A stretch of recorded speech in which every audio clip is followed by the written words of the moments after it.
the Jersey boys are in the studio with me, and we'll go through the characters. Frankie Valli, good afternoon. Good afternoon, how are you? I'm fine, lovely to have you here. Bob Gaudio, hello. Hi there, how you going? Yeah, terrific. Tommy DeVito. Hey, how you doing, Dennis? Lovely to see you, Tommy. Love this show. And Nick Massi. How you doing? I'm fine. Boys, lovely to have you here. This is a great story, isn't it? Frankie? Yeah, it's a phenomenal story. You know, to go through our lives every night is an incredible thing to do. We enjoyed it a lot. Because you blokes, you might have ended up on the other side of of life, down the wrong track. Yeah, you know, as Tommy says in the show. What do you say, Tommy? Well, there's three ways out of Jersey. You can join the army, you can get mobbed up, or you can become a star. That's what we did. You did. But you know, I spent a little bit of time on the other side too. Sort of this guy over here. Yeah, we spent in a total of I think over 30 years in prison. You know, me and Tommy, just for petty crimes. Although a large portion of that Tommy spent in prison when he was convicted of money laundering through the Watergate scandal, which actually isn't part of the show. But we keep that on the down low. What about you? It's a pretty nice setup here. I don't know if is it all above board, or you got some connections? Well, maybe. It's very nice. It's very plush. I like what you've done with the place. It is great. Look, guys, you do not have to keep the the characters going. Otherwise, I'll become Michael Parkinson. Now, this is part two for you. yeah, it is. It's a return to Melbourne. Yeah, I mean, you know, we opened back here in Don't go into the July other accent. 2009. No, it's easy. It's such an infectious accent. You know, often, you know, after I've been doing it for 3 hours, you know, it's hard not to jump into it. You know, it's such a an infectious accent that's been, I don't know, it's become an icon now with things like Joe Pesci becoming so famous and The Sopranos especially making the New Jersey accent more contemporary. You know, But I think everyone related to it. Firstly, you've got the great music. You've got these stunning songs that you only have to hear once and you know them forever.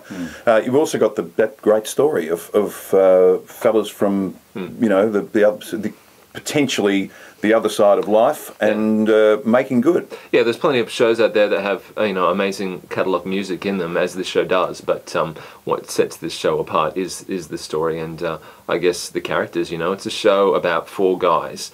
You know, and that's that's at its heart. That's what it is. It's about four guys and their trials and tribulations and what they sacrifice to become one of the most I guess celebrated pop groups of all time. You know, and I guess the secret to the show is that they haven't been celebrated in a way that their music really deserves to, and that's been the strength of the show. Declan, how have you come to get to this role? What's been your history? Give me your life, would you? Without me being Mike Munro.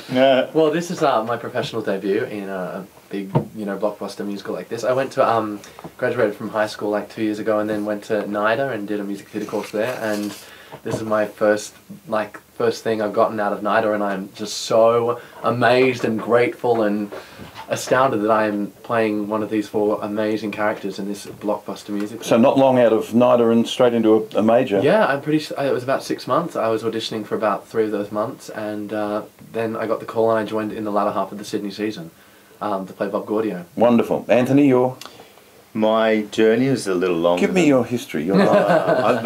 I've been trotting around the boards for about 12 or 13 years now. I'm an old hag. And, I'm the oldest of the boys, but I had a relatively short trip to this. I think a lot of the guys auditioned for, Glaston auditioned for 8 or 9 months or something crazy like that. I did a couple of auditions and I was away. I was just very lucky. I think they got desperate and they couldn't fill the spot, and I happened to be available. Graham,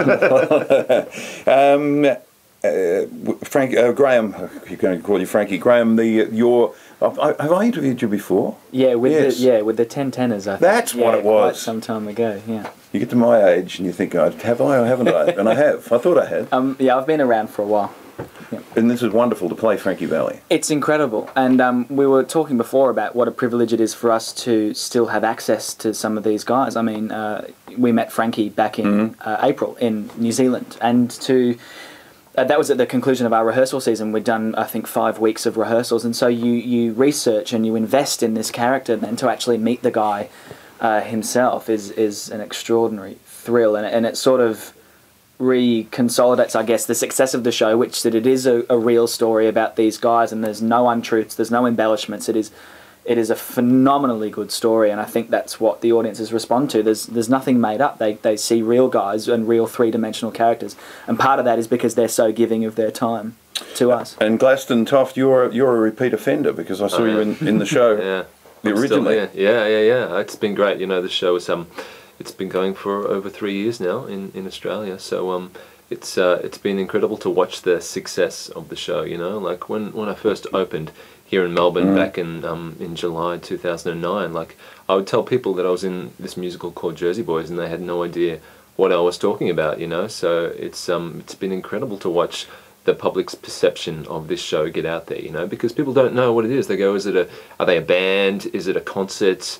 Is it a musical? You know, they don't quite know what it is. And, you know, just through word of mouth and people seeing the show and telling their friends, this show has kept on going, and 3 years later we're coming back, you know, and that's it's so rare for a musical to have that kind of return business in a way. It's an interesting, you start to think, well, what other bands have got a story to tell like this that maybe you could make a musical from, but probably aren't any. No, there isn't, especially bands that their story is unknown, you know, like people that had, you know, these somewhat shady and gritty, interesting lives that were talked about in the press so much, you know, but at the time where these guys, you know, came to light, it was really something that they had to hide from the media, and they went to great lengths to keep, you know, so much out of the public perception, you know, and it's only now that it's fashionable that they can shove all that stuff back in, their mafia connections, their time in prison, that it's, you know, that it's fashionable now to have those things. And people are fascinated with a bit of gritty. I mean, that's why we like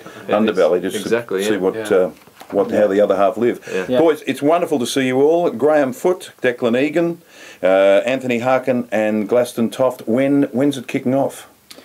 From the 10th of January at the Princess Theatre. It'll be your first time in the Princess Theatre. Yeah, I'm very excited. Yes, you should be. The other day. Beautiful. Well, boys, thank you so much for coming in, and could you say goodbye in character? Of course. See you later. See you later, Dennis. It's great to see you.